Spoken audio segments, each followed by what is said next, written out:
Hello, everybody, and welcome back to another episode of Tailgating with Lot C. I'm Joe, and I'm here with Mark. What's going on? And today we're serving up some food for thought on Zendikar Rising and the Mythic Invitational, as well as some discussion about the modern metagame.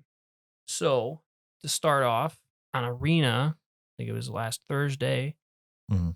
Zendikar Rising was released on there. So we've been able to play with Zendikar Rising earlier than its release on the 25th. And already we're seeing a lot of insanity Oh, with yeah. some of these cards.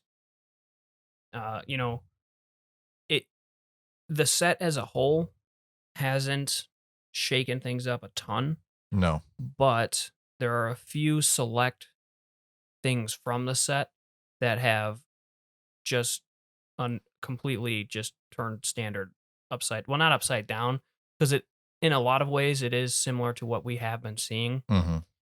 but it's kind of taking it by storm at least. I mean, when you look at like the flip lands, Yeah. They're so every good. every deck is running those, and they're so good. Obviously in standard the shock lands are no longer in, so those are pretty much the best alternative that we have. Mhm. They don't enter tapped or whatever, like temples Yeah. do, for example.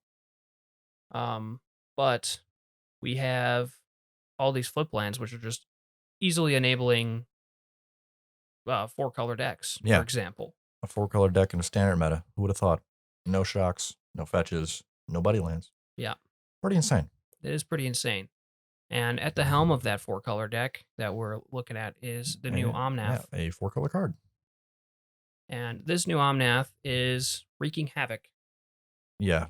Unanticipated, I would say. And I certainly did not see it doing this well. Yeah, no, I saw a few of these cards doing good. Yeah, Lotus Cobra was like, yeah, that's going to be good. Like, But I mean it's instantly been broken, basically. yeah. I mean, when you have cards like Cultivate or Migrations Path or the 2 new ones printed in in Zendikar Zendikar. Rise, just the ability, and then when you couple like Fabled Passage with Lotus Cobra on the battlefield in this Omnath Mhm. landfall deck, And the Triomes. and the Triumphs to be able to cast him far easier. And he who shall not be named, who is a 3-letter card. Yeah, we have Uro, who when he enters the battlefield, you can put a land from your hand onto the battlefield. So you're probably playing maybe 2 lands a turn with 3 different land ETB triggers. Probably. I mean, because you play a Fabled Passage, then you play like a Forest from Uro, then you crack the Fabled Passage, and that's 3 mana you get off of your Lotus Cobra. Yeah. And you get And all Omnath activations if that's happening. exactly, that's all Which, Omnath, and also Lotus Cobra just easily allows you to cast Omnath. yeah, because you just get more mana than you can ever anticipate. With Lotus Cobra, you can play Omnath in a mono green deck. It's insane. You just get your 4, get a couple maybe Gilded Goose. I don't know, maybe not, but I mean it's possible with Lotus Cobra, Gilded Goose, and a couple ramp spells and some Fabled Passages to Mhm. get a couple different landfall triggers. You got that 4 mana. Yeah, I think the caveat was like in Modern or even Pioneer, it's like how often are you going to actually get like 3 activations off? Are you actually going to be able to hit every single ability on this Omnath card regularly? But when there's so little hate and just not enough power to subdue him in standard, it's just like free reign. Just like here's another ramp, here's more life, here's boom, damage, just like boom, boom, boom. It's Do, crazy. do you think that something like Confounding Conundrum is going to be enough to No, call no, this deck? no, no, no. It had to be 1 mana. Like if you were talking about stand, the more I think about it, that card, like for the effect that you get, yes, it's a cantrip, it replaces itself, but like turn 2, like sure, if you're on the play, it's like okay, maybe it's enough to stifle them, Mm-hmm. but if you're on the draw, it's just like what's the point, you know? Yeah, you're gonna really need removal for those Lotus Cobras. Mhm. You're gonna need to slow them down a lot. We're 2 days into standard on Arena, and people are already like shouting to the heavens for a Lotus Cobra ban. Yeah. And from what I'm seeing, I mean, in some of the videos that I've seen of these decks, Oh, seeing screenshots of board states of it's just like 7 25 power creatures. Uro on the board, Omnath on the board, Dryad of the Elysian Grove, unlimited mana, what it seems like. And then the Mhm. other guy's got like, I don't know, Atlanta Worlds. Yeah. Like, oh, that's nice. Yes. Obviously, not Atlanta Worlds isn't standard, but you know what I mean. Right. So, I mean, how crazy is that to you? That we're 2 days in and I mean, well, is it crazy though that 2 days in we're already looking at a card that's probably gonna get the axe? No, because I think that just Wizards' design in the last few years has been, for lack of a better word in my head, piss poor. It's embarrassing, and I think that standard's just the culmination and the one that has the magnifying glass on it. Mhm. And maybe a little bit later we can talk about why standard is such a broken format. Not just the current meta, but the format itself is just broken inherently to me. Mhm. But I mean, I think that there's nothing to fight these ramp decks currently because aggro is so hard to play in a format where you don't have colored lands that are easy to play. You don't have a black leaf list to play a Rakdos aggro deck. You don't have these kind of cards in the format very often. I mean, when was the last time Black Leaf List was in standard? Once, in Mhm. Scars of Mirrodin. So that was the only time you could play it. You don't have the Buddy Lands currently. You don't have the Shocks where you even have the opportunity to pay that 2 life and play something early on. You got to play mono red decks normally all the time is the only deck like that during Ixalan meta where it was actually feasible to play an aggro deck and it kind of stifled them. That's why, you know, you could play your I don't know what did they play back then? Goblin Chain Whirlers and Right. whatever have yous, and they actually did well. Mhm. Now it's just the problem is it's not only that you're ramping, it's not just playing, say, that Cultivate and you, okay, well, I'm gonna get a land now and that's it. It's playing Uro and the landfall triggers. It's not that playing Confounding Conundrum is enough because, oh, well, they get the land, but I gotta put it back. They already get the trigger. Yeah. It's already happened. Yep. That's why Uro's one of the worst cards, probably the worst card in modern right now, is because he does everything. You don't he gets on the board and oh well, not it's like, well, you already got what he needed from him. You know, that's the problem. It's just they do everything, Yeah. I agree. and it's just inherently a standard issue, Mhm. and it's just worrying. The two decks that are dominating in standard, quote unquote. I know it's been 3 days, so it's hard to say. Are just not big mana decks. I Yeah, I mean, mean who would have seen anything different? whether it's, Lotus Cobra ramp with Omnath, or if you're utilizing it to ramp into an Ugin, Hmm. or you're just playing, Bant, Uro. It's it's like 3 decks that are basically, at the end of the day, doing the Same goal. Yeah, same thing.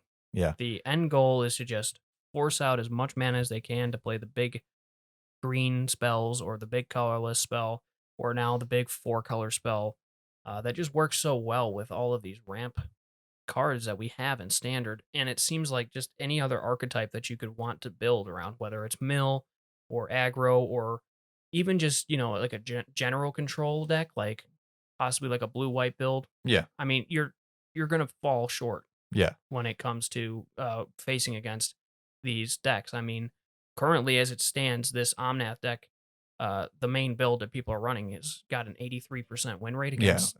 I it's mean, unfathomably good. It's like it's crazy. it's ridiculously good. 83% is ridiculous. Yeah, and I mean, there's a little gray area with the percentage of wins and stuff, and I mean, it's It has only been 3 days, so there is time for other decks to crop up. But right.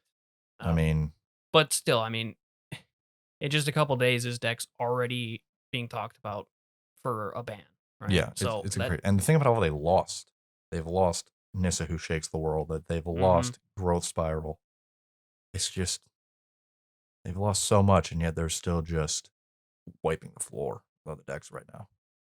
Hopefully it changes. I don't think that they should ban a Lotus Cobra quite yet. I think 3 days is a bit early.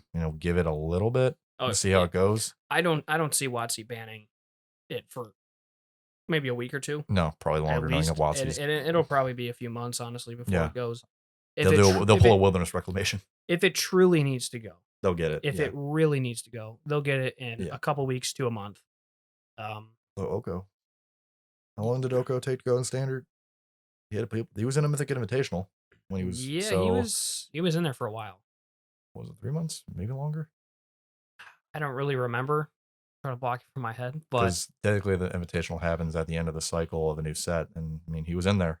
We all remember what that was like when the yeah, Mythic Invitational with him in it. Oh god. Yeah, so I mean, we still have time. Hopefully, some other decks will come up that can compete with it. Yeah. Maybe you know, just gotta just cross your fingers and hope that standard, you know, becomes fun. Yeah, I That's don't have all much I hope. want. And as I didn't have 4 months ago, I don't have much hope now, only because I try to think, what's the natural enemy to a ramp deck that goes slowly? The aggro deck. And something that goes really quick. But what other put in a Zendikar that's like Wayward guide maybe the boost. landfall. Yeah, yeah, that card's awful. I said, No, but you think it may be Hellhound, yeah, that might work, but then again, it's still landfall, so we'll Brushfire see how it Elemental. goes. Yeah, that might be the one deck that's like that I can think of up there. I'm like, okay, that might work. Yeah, I've been having fun with it in historic. But like otherwise, a typical one that doesn't involve playing lands again, Right.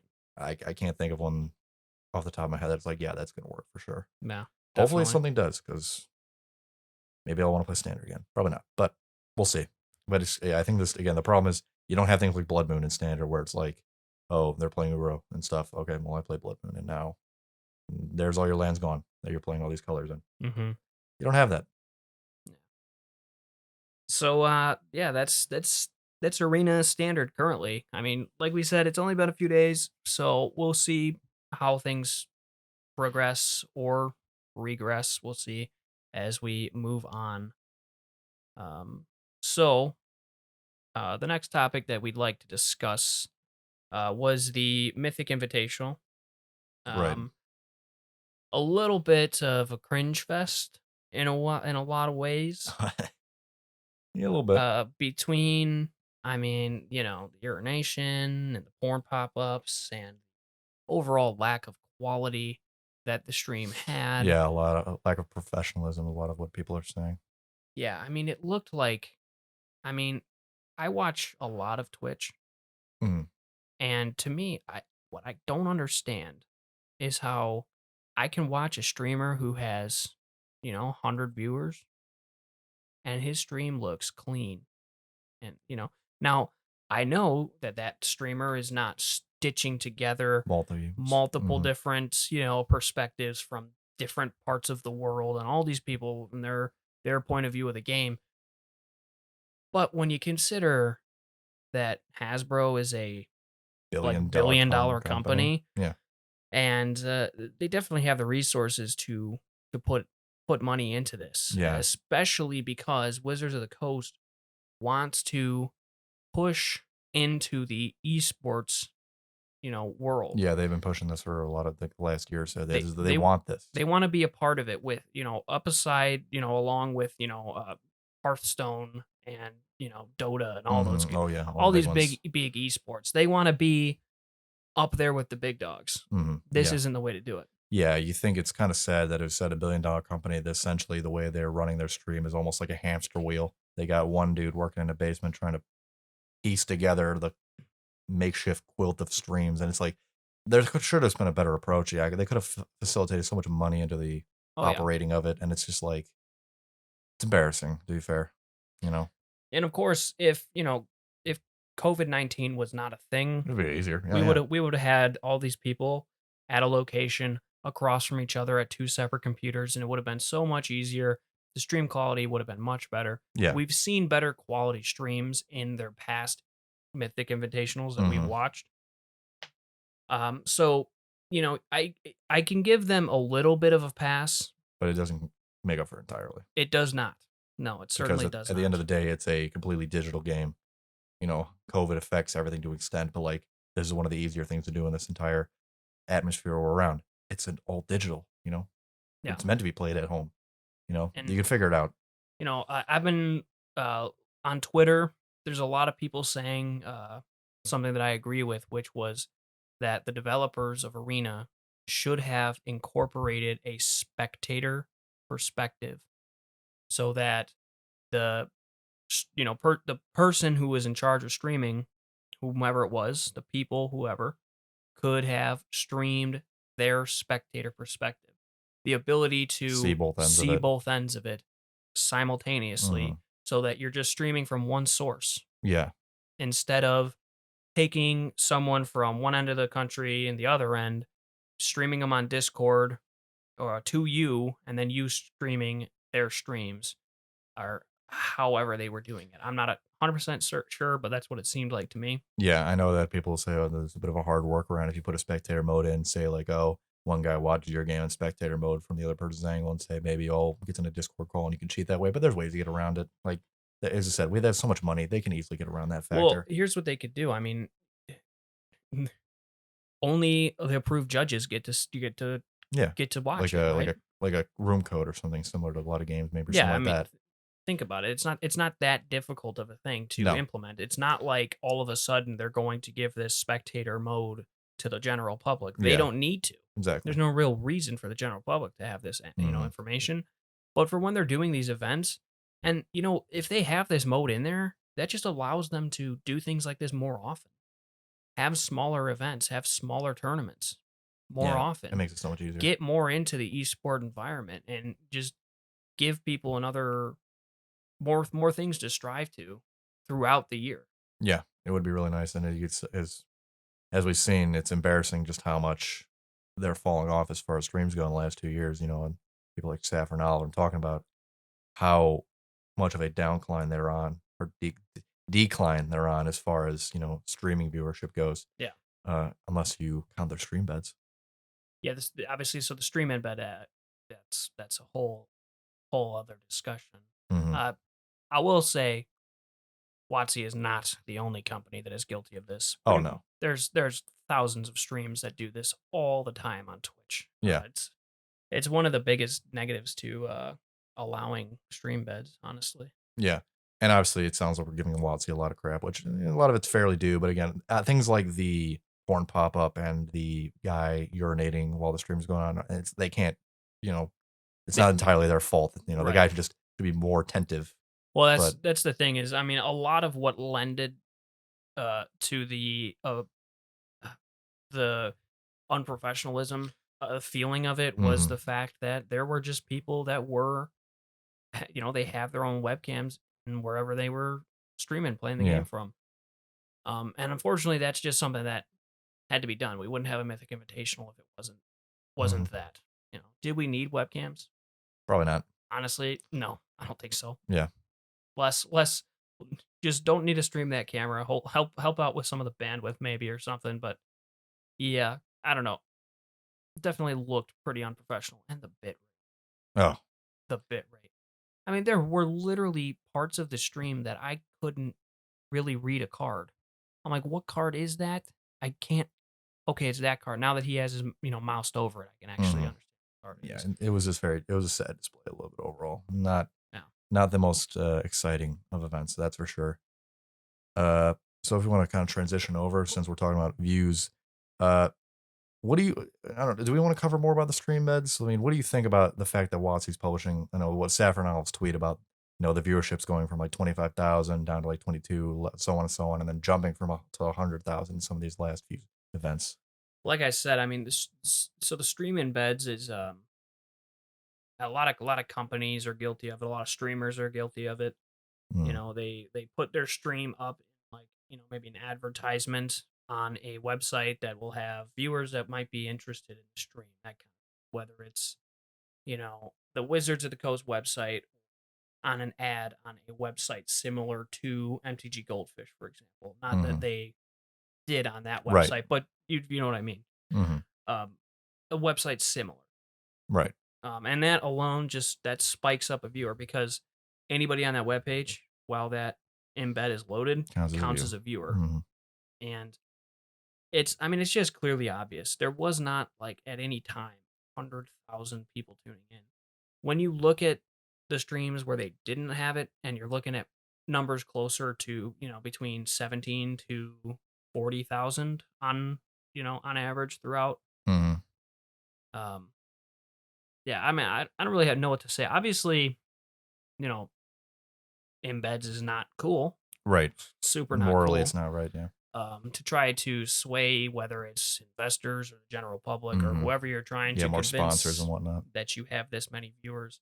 And the thing is I feel like most people see right through the charade, Oh, yeah, you have anyways. to because you just logically are like, well, how does it jump this much, and why wouldn't it stay? Why would it stagger from one to the other if they weren't? Maybe if it was like another Mythic Invitational instead of just this kind of GP or whatever it be, but it wasn't like that. It was just every other. Yeah. It was so random. Yeah. So for me, what I think is more concerning is when you look at the difference of the non-embedded streams. If you completely cut out looking at the streams that where they did the embeds, and you can see a decline in interest Yeah, it's worrying. or what it looks like.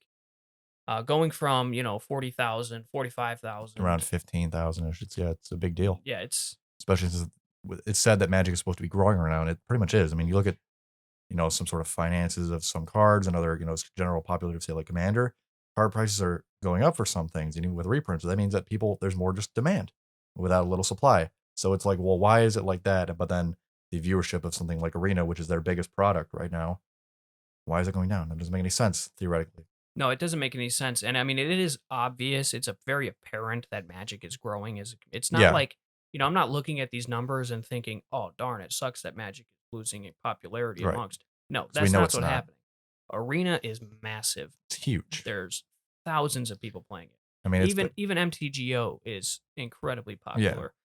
Paper Commander is doing nothing but growing in Yeah, numbers. and you can just tell that it's popular because I mean you've seen it's been number one on Twitch viewing before. Oh The yeah. number one game being watched. I mean that says alone just how big it is because you got to compete with some huge games. Oh yeah, for sure. And huge streamers.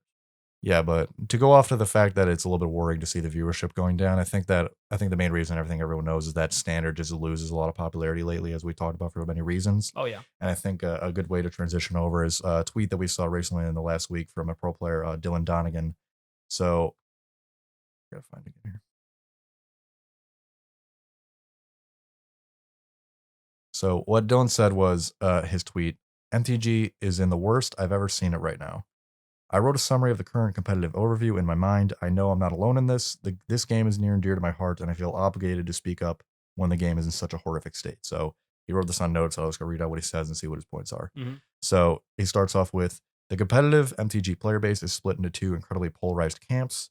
His first statement is contracted players equals WotC representatives, quote unquote, the elites, and the only players outside of a handful of streamers who can make it professionally.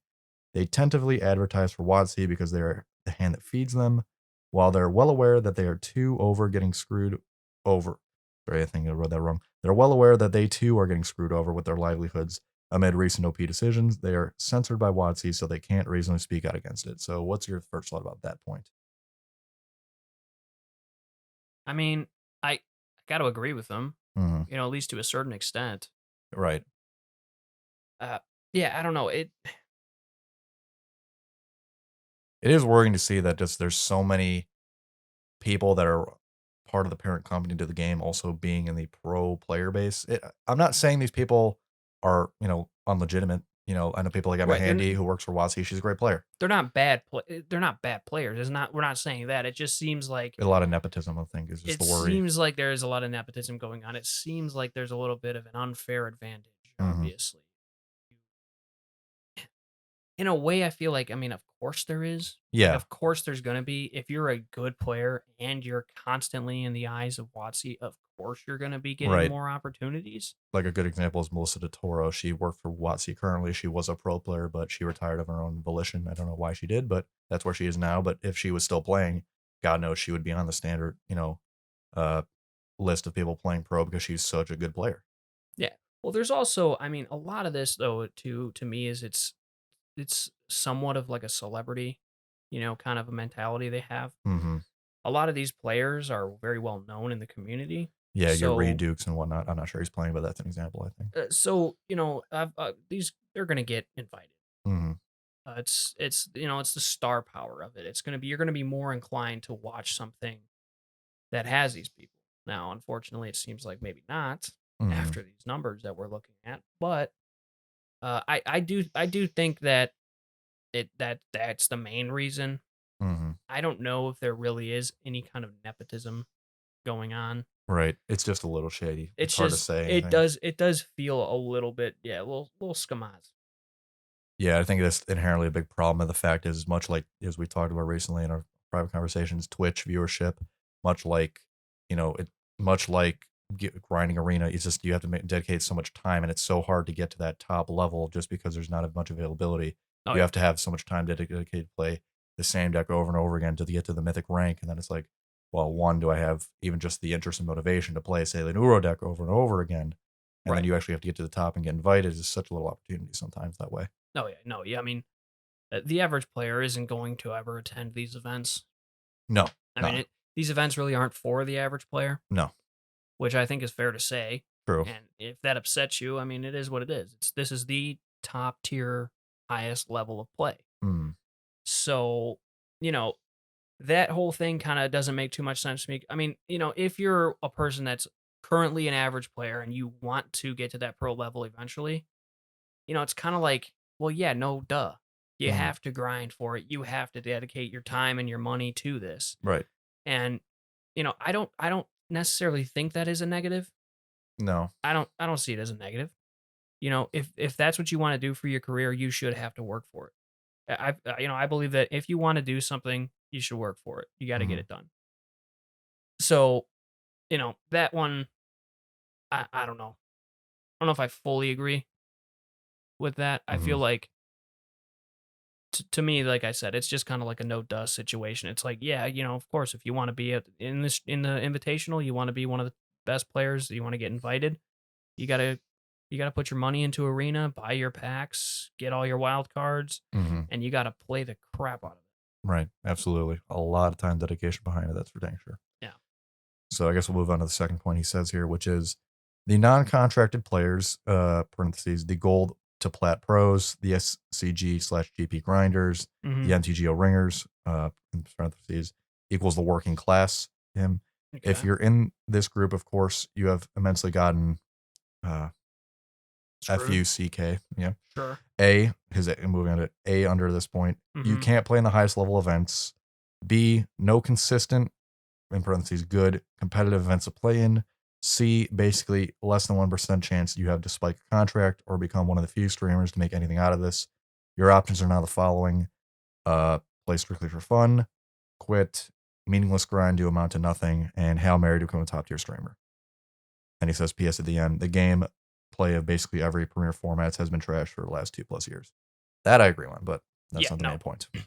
It has been trashed for the last 2 years. That's Mm, for sure. Um, his points about the working class or whatever that want to try to amount to glory and mm, be in these top tier events. I somewhat agree with some of the points that he's making, but again, like I said earlier, part of it is like, yeah, you got to grind, you got to get there, mm. you have to. Nothing's handed to anybody. Well, 99.9% of the time. some things are really handed to a lot of people. I Yeah. gotta say that, but uh, if you're just an average, like he said, working class person that's playing arena or playing Magic, whatever, and you want to get there, yeah, you got to work for it. And like I said, there is a bit of a celebrity star power move as far as inviting players that are on Twitch that are already popular, that already are very good players who play it professionally, essentially, because their living is to play Magic on Twitch, you Mm. know? So, I think it's more of just a feels bad situation, but there's not much change you can do about it. I just well, think right. that the nature of Magic in general makes this it's a hard game in general to reward the more creative people. It's more just the people that have the access or that are already in the status quo of you're already here. So, for example, not to pick any person out, but just I know Reed Duke's a big name. No matter what Reed Duke does, pretty much, as long as he plays and does what he wants, he's already going to have that support and he's already going to be in that limelight. So it's hard for him not to fall out of it. But somebody that just sits at home and maybe is a good player and maybe has a skill, it's just hard for them to get there just because even the nature of Magic is just luck. Well, Maybe you won't draw that land, you won't win that game, and then you won't get to that rank. That's how it goes. honestly though, you could say that about almost any game, any industry. Whether you want to be an actor, you want to be a, famous comedian, True, you need some amount of luck. you need some amount of luck. You need to make connections. You need to try to grind your way to the top, and you're going to start out and you're going to suck at Yeah, first, and yeah, of course. it's going to feel like the whole game's against you. I remember my first modern brewing. It was not impressive. Yeah, no. Mine my I don't even know what my first one was. It's like a mono red prowess deck that sucked. Let me say to you people, Simic Eldrazi Tron. Look into it. Don't look into Don't it. look into it. Don't look into But it. Colossus of Akros, now that's a card. I'm joking about that one too. Don't look into him either. Yeah, pay 10, make it monstrous. It's There you pretty go. good. 10, yeah, 20 mana investment for 2020. So, I mean, I understand what he's saying with that point, where it does feel like if you are just someone that wants to try to play and get good and hopefully work your way up to the mythic level and be able to compete at that level, you're still not going to get invited Hmm. because there's people on Twitch or probably people that already work for WotC, whoever, or, already affiliates that are going to get invited before you, people that are already in the Pro Tour circuit. Um, and it sucks, but also at the same time, it's like, you know what that means? That tells me is that obviously you need to do more. You need to put yourself out there more. True. You got to try more angles. Go at it at every angle as you can and be as good at it as you can be. Yeah, I think both points he makes with those two for the polarized camps, there's a lot of gray area, as we said.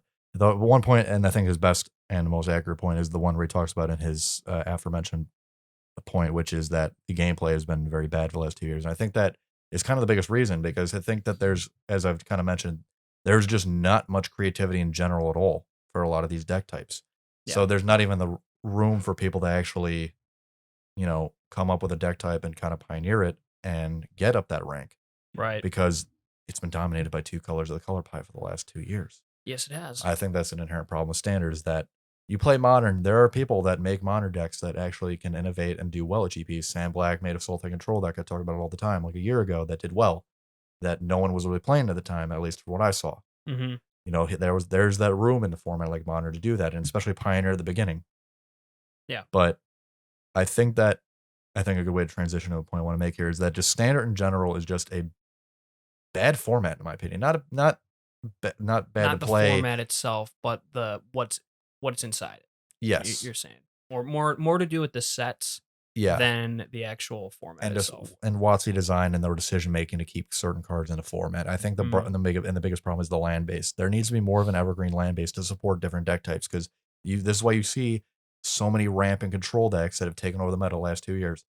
Up until like I said, the Exelon mono red deck is the one I can think of, the most aggro deck I can think of at all at the time. Yeah. It went from Esper control to a certain form of ramp, and then just different forms of reps from that since on, with Uros printing and growth spirals and Nissa who shakes the world and whatnot. Honestly, what it is, I think a big reason is that we have sets that WotC is making, and they're making them possibly a year or two in advance. Mm-hmm. Trying to eliminate some of the pressure on getting sets out on time, getting the card art done, getting the play testing done, whatever you have. What they're not doing is looking at what the metas are, and in the following sets coming out with cards that are going to adjust it and fix it. Right. Which means, unfortunately, with Standard, when you have the people saying, adjust your decks to fight the meta, that kind of thing, which I agree with in most scenarios, well- especially when it concerns Modern. I believe that in Modern, if a deck is dominating, you can build a deck to rise against it. True. Standard is not the same. Right. There's just not that availability there. You can only print so much at 5 sets. Right. And you know what? I think that them doing the sets too far in advance seems to be really screwing up everything, because they're doing these sets and they're not sure, after playtesting apparently, what's going to be the menace, what's going to have to get banned, because there's nothing in the format to fight it. Right. I think a big problem is that I don't want to say the design teams and playtest teams are bad. I think they're not big enough. Because I think a good example I think we can look at was, obviously we talk about Uro all the time, but Uro and Cling to Dust. I think when playtesting and design, they're like, okay, these two cards, they're going to be the ones that people playing the black and whatever color decks are going to be able to cancel this out with this card. Right. But there wasn't enough playtesting to know that ain't going to be enough. Yeah, no, certainly not. We needed a surgical extraction reprint in Theros. Or, some sort of better land destruction or a Blood Moon, something of that nature. Yeah, a Blood better Moon would have exile. been nice. Yeah, because Unmoored Ego is not enough against Uro. 3 mana, they already have 7 lands on the battlefield. You lost. Isn't that rotated? Yeah, but back then, as I'm saying, before the format rotated, that's Right. was the best thing you could do. But yeah, I know they have a difficult way to do what they make sets 2 years in advance, but I think that the one big problem there is this: the design and playtesting just needs to be more aggressive And again, I think that a big way to change it, where they don't have to worry about design and playtesting in advance, is just make the fast lands and the shock lands evergreen. Every other core set, so core set 20 should have maybe been the shock lands, then core set 21 fast lands, then core 22 flip it again. Right. I think that's the way they So need on to and do so it, on. so that there's always that room to play that aggro deck or play that mid-range deck. Mm-hmm. But I think that's the biggest issue. And then sure, throw the buddy lands in there every once in a while. It's in an Ixalan or some random block set, Right. like the temples were in Theros. Mm-hmm. It's just it just promotes unhealthy gameplay when that lends itself to these longer winded big mana decks. For sure. Yeah, I agree with that 100%. Where are we at now? 5 minutes. Okay. Do we want to talk about modern meta a little bit? Do you think we get to 40? Is that enough? Do you think? Skip this for now. Yeah, it's fine. You want to talk about modern meta? Sure. Okay. So moving on from standard, invitational, all of that, moving away from arena, whole thing. Let's talk about some modern, Right. which we haven't talked about in a little while. Right. And we talked about maybe a couple modern shakeups Yeah, that we some might cards see might from enter there Zendikar or whatnot. Rising. But we kind of want to talk about the current modern meta as of today. Right. And I suppose we can kind of just sort of go down the list and discuss, from maybe, I don't know if you want to go from Bottom to top, bottom I'll to say top. 12-1 is Sure. from Okay. MTG Goldfish is from the meta here. So Yep. And I think I just want to say preface it. This is something I'm actually positive about. I know a lot of recent podcasts have been negative about WotC or gameplay. I don't enjoy it as much to be that way, but there's just been a lot of issues, I think. But this is something that, for the most part, I'm actually very excited to see. Mm-hmm. So, first one at number 12 is kind of more, not a new deck, but a different variation, which is a more Seleznia Primeval Titan deck. So, as a card we've seen printed in Theros is Dryad of the Elysian Grove. We knew that was going to probably just go into Primeval Titan in the first place. It was just another Azusa per se. Right. Similar, and the ability to have every basic land type on every basic land be a big deal for Valakut. Oh, yeah. But now people are just like, do we need red?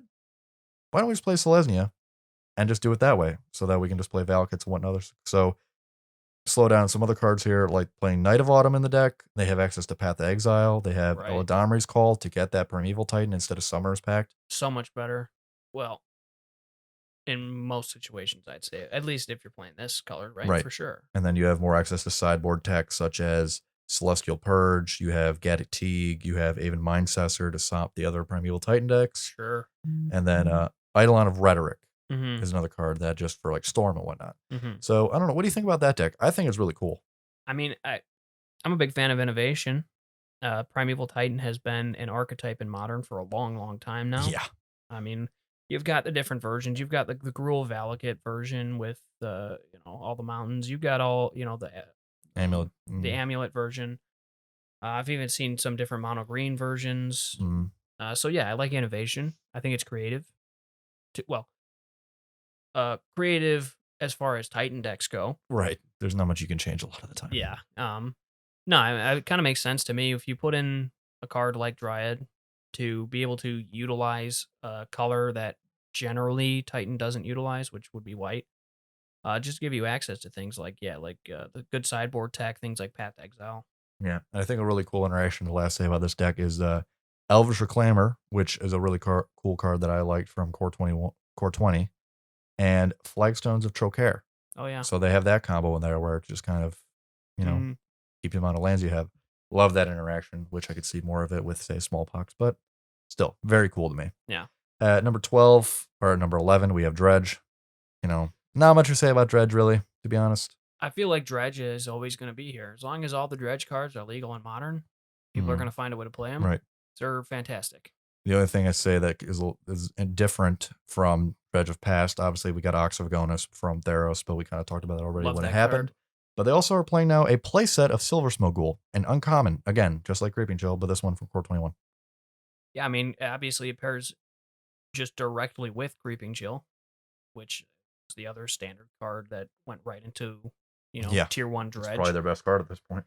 Yeah, I would say. Yeah, it can't be countered. Yeah. Dude, I win. Free 12. I win more Dredge games with Creeping Chill than I do with a board full of Prized amalgam? Bloodghasts or Who Prized cares? Amalgams. Way more Right. often. I mean, people fetch a couple times, and I'm dredging, 5 every other Yeah. turn or You just need to whatever. get one Bloodghast hit along with it, and you already won at that point. Yeah, it's ridiculous. And so, of course, pairing a card with it's Yeah. gonna work It's out the for you. yeah, they're best of And friends. you know what? It's got some card draw on it too. Yeah. So if you need Desperate Dredge. to dredge really bad, you can sack it and draw a card, and then obviously dredge in place. Mm-hmm. So it makes a lot of sense to me. And also, um, I don't know, it's a cool card. Yeah. And I think one Of course, it works obviously just as well as Bloodghast does to trigger Prized Amalgam to true. come out with it. So Yeah, I think the last thing is I'm interesting to see this card on the sideboard here is a 2 of a Rotting Regisaur. Apparently they're playing. see, that makes sense to me because they like to discard dredge cards. True. So having a Rotting Regisaur on the board, if you have a hand with a couple Stinkweed Imps in it, obviously you're not going to be upset when it comes time to discard a card. True. And Yeah. I feel like that would be honestly might be good against control. Good against those decks where it's like you're expecting to see a bunch of 3/1s, 3/3s, and little cards like that, and then just like boom, Also, 7/6. that gets around, common like dredge hate would be like, Anger of the Gods. Anger of the Gods. Like someone will play an Anger God. Oh, let me bring in like 3 Anger Gods from the sideboard or whatever. It's like No, nope. this is Riding Regisaur. Right. So, and obviously, like I said, it's a discard outlet then for them, Mm-hmm. which can be super important. So if you happen to, not run into your Shriekhorn or whatever you're using, Yeah. discard off of that. Yeah, it's a really nice switch play. Typically, you don't keep a lot of targeted removal in that dredge matchup because it's like, what's the point? Yeah. So bringing him in, very nice sneaky move. I Sure. like that a lot. And then we'll move on to another deck here. Not much else to say about dredge at this point. Is mono red aggro playing Obosh the Prey Piercer as a companion. They have cards such as Blister Coil Weird, Soulscar Mage, Monastery Swiftbeer. Very similar to the Blitz deck, but not as kind of glass cannon, you'd say. They have still have Burst Lightning, Firebolt, Flame Slash, Lava Darts, cards like that. Very Right, similar, okay. the prowessy style. Mm-hmm. So I don't think there's too much to say about that, but I think seeing companions still in the meta is a little bit interesting. We thought they would just be gone after the rule change, to be honest. Yeah, no, I mean, companions are so good Yeah. that even with this ruling change, with paying the mana to get into your hand, it really doesn't stop people. Yeah. I mean, especially with Loris. I mean, I know Loris is probably still up in the meta somewhere. Yeah, we'll get to him. Yeah, no, I mean, yeah, not much to say about a mono red aggro deck other than Interesting to see. red in modern can win a lot of the time. Yeah, don't think it'll ever go. Yeah, for sure. So we'll move on to the next deck here at number 9, which is a Simic Amulet Titan. Really just more mono green, to be honest. I think Simic here just for the Pact Negations. Sure. Yeah, that makes sense, obviously, in a Titan build. But not much to see here, but I think that once the meta comes here and Zendikar is released in paper, I think the card we'll start seeing more of is just the Turn Timber Symbiosis in there. Yeah, we've been saying this for the last couple episodes. This card's definitely going to see modern play in the Titan lists. But the one that's interesting about this is that they're playing Karn the Great Creator in the main board, and they have cards such as Wormcoil Engine in the sideboard. Well, I mean, if you're going to ramp, right? Yeah. Just an interesting might as well turn. get that. And also, I mean, Wormcoil Engine is a fantastic card. Why? Yeah, I know you love it. Well, yeah, it's one of my favorites. Been playing with it for a long, long time. Pretty much since the start of my playing. So, I think like first best deck I ever had was like a Tron deck with Wormcoil Engine. great card. Yeah, so that's interesting. Yeah, not too much to say otherwise. Then move on to the next deck. We have Mono Green Tron with, I don't think, pretty much anything different. Yeah, Mono Green Tron. I mean, what's really been added to that, lately? Nothing really. I mean, from what I can see here, the only card that I usually don't see in the main deck is one of the 13-man Emrakul. Don't think you usually see that. Honestly, for the most part, I would say as a one of, it's actually kind of common. Yeah, but it's still not. Yeah, it's not bad. I can definitely see it in a Tron deck, as this is saying. And then I think a couple different card is Sky Sovereign Console Flagship, the mythic from the Kaladesh, I believe. This one. I would have to see the set symbol. But yeah, that's one a vehicle you usually don't see in modern that often nowadays. So that's the only thing that's I think different, really. Okay. But Mono Green Tron, I mean, you really can't change that one too much for the most part. Right. Then next we have Ad Nauseum. That which one, a little bit higher than I usually would see it. Not gonna lie. Ad nauseum often creeps up into like the top 12 meta, Right. and it's always just a deck you run into if you're playing modern. It's annoying. That's for sure. People like ad nauseum. It's one of the best combo decks that modern has Right. available to it. I mean, Absolutely. yeah, it is a little interesting though to see it creeping up so far. I think the one notable card to see in here that's different from Ad Nauseum of Days Past is a 3 of a Thassa's Oracle on the main board, which I mean makes sense. I mean, Dispose yeah, of the vault and then go to the bottom, play it, and then you win the game. for sure. Yeah, pretty easy. So, Easy include. mhm. We'll go to the next section after that, which is humans. You know, another just absolute staple in the metagame. Yeah, humans rarely leaves it since 5 color human. I mean, it's 5 color humans, correct? Yeah, yeah.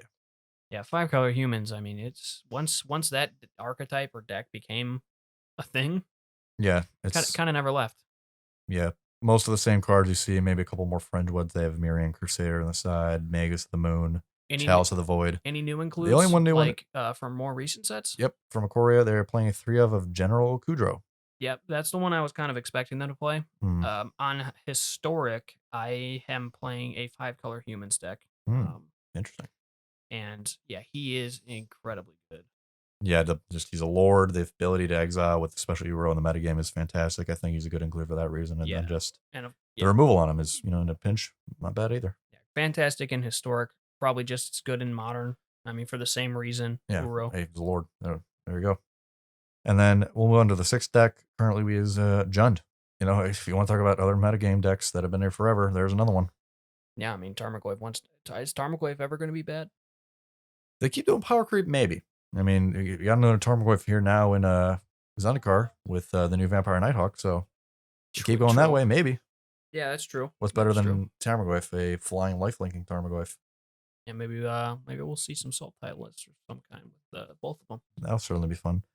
But yeah, again, not much. I don't think there's any other different cards I can see in the metagame for this deck. Just Jund Evergreen in the format, what it feels like these days. Right. It's going to be there somewhere abouts. It's going to be top 25 no matter what. Mm-hmm. Speaking not again, GDS up back up to 5. Now that's what I like to see. For a while there with the companions coming out, the typical GDS list was far from being up top. Mm-hmm. It was some sort of Lurus build, as every deck it seemed was at that point. Right. But I mean, again, this deck not running anything different than normal. So, well, and nice you know what, see.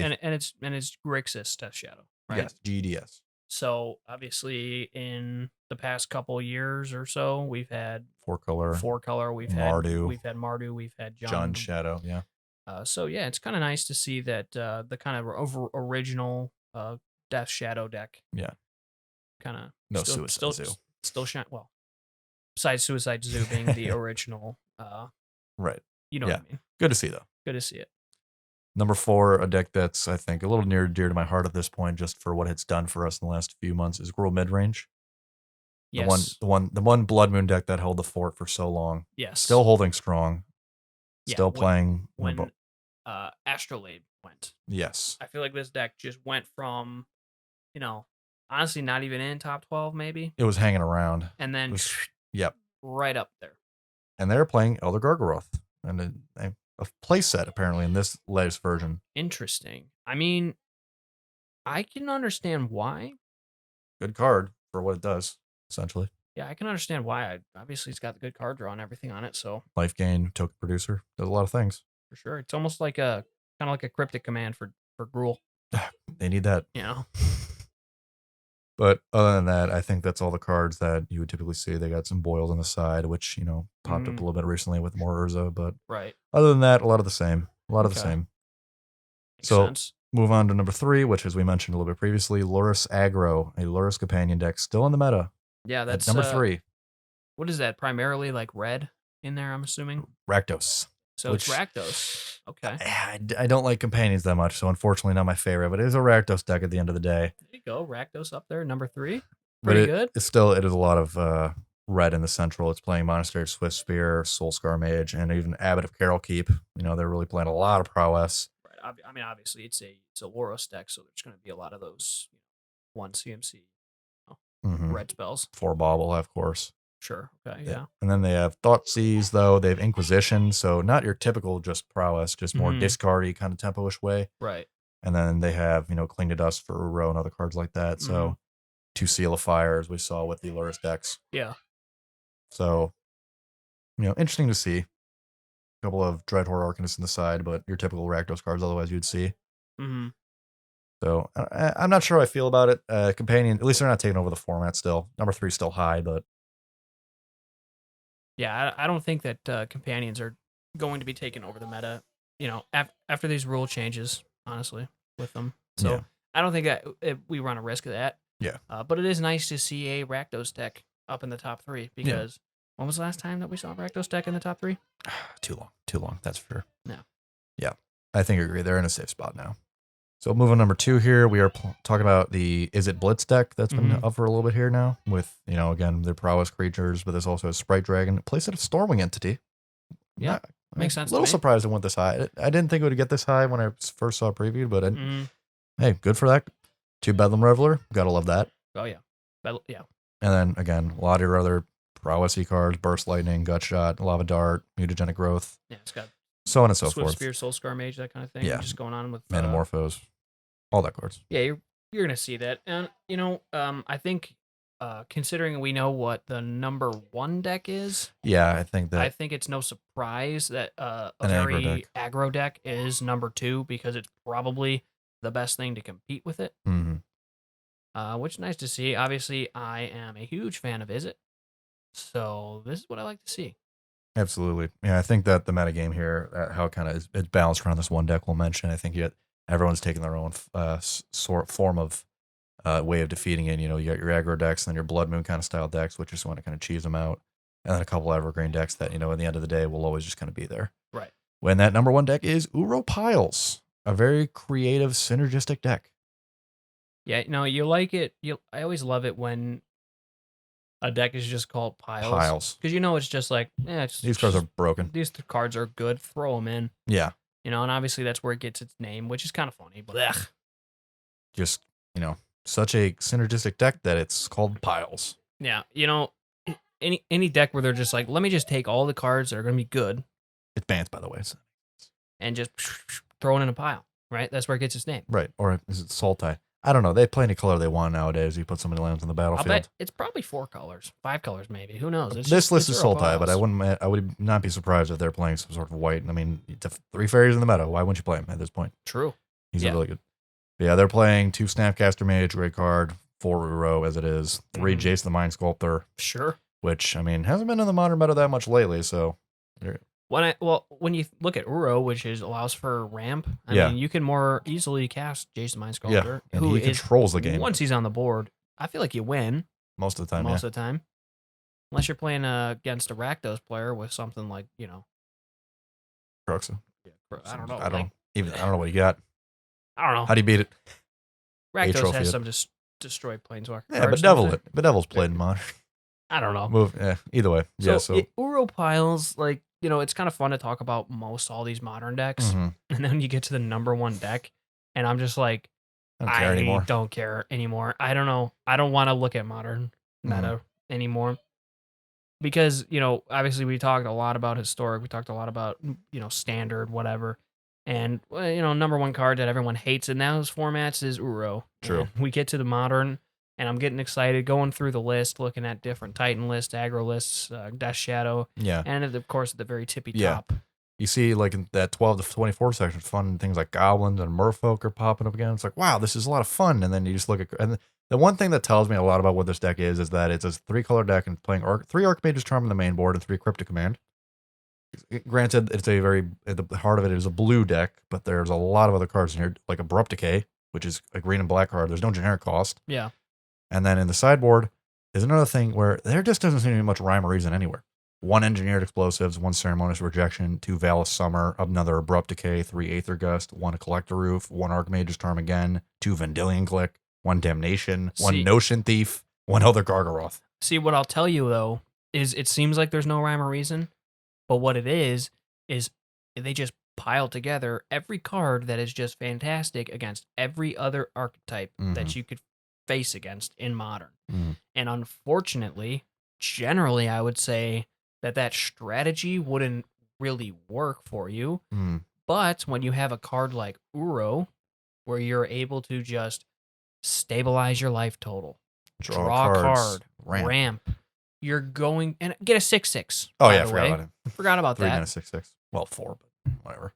You're gonna be able to do things like this. You're gonna be able to just take your big pile of cards, throw them on into your sideboard, and then Be like, whatever. just easily be able to thwart any kind of deck that comes across your table. Yeah, sure. Notion Thief. Why not? Yeah, Why not? Throw it in. Why wouldn't you?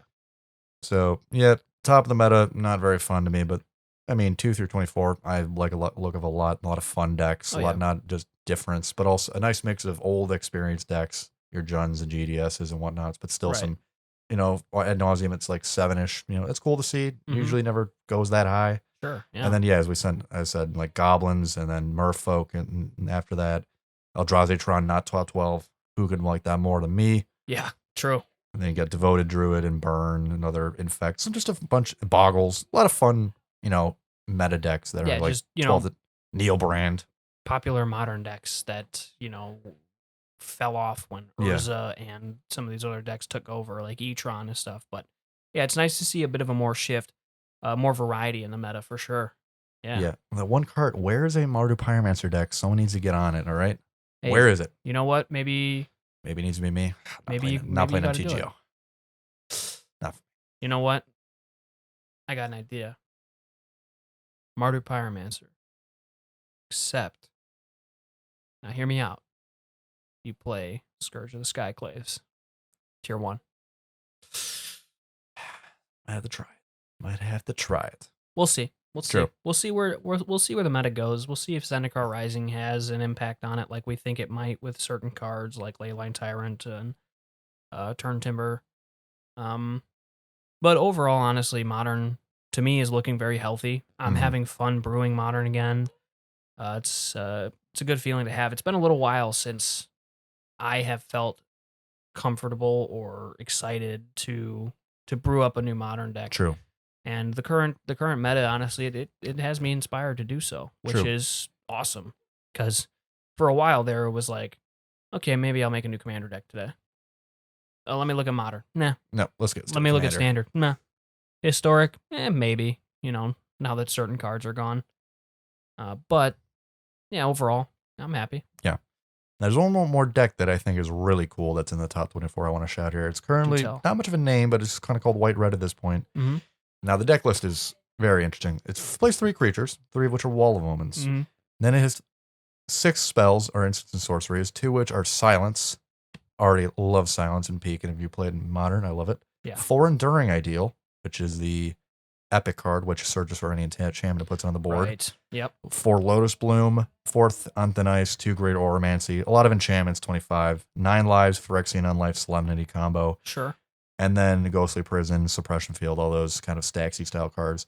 And then 2 Form of the Dragon, which, if anyone doesn't know, Form of the Dragon is it deals, at the beginning of your upkeep, it deals 5 damage to target creature or player, and at the end of your turn, your life total becomes 5, and creatures without flying can't attack you. It is a 4 generic 3 red. And then it's playing cards such as Nykthos and then a bunch of other just kind of cards like that.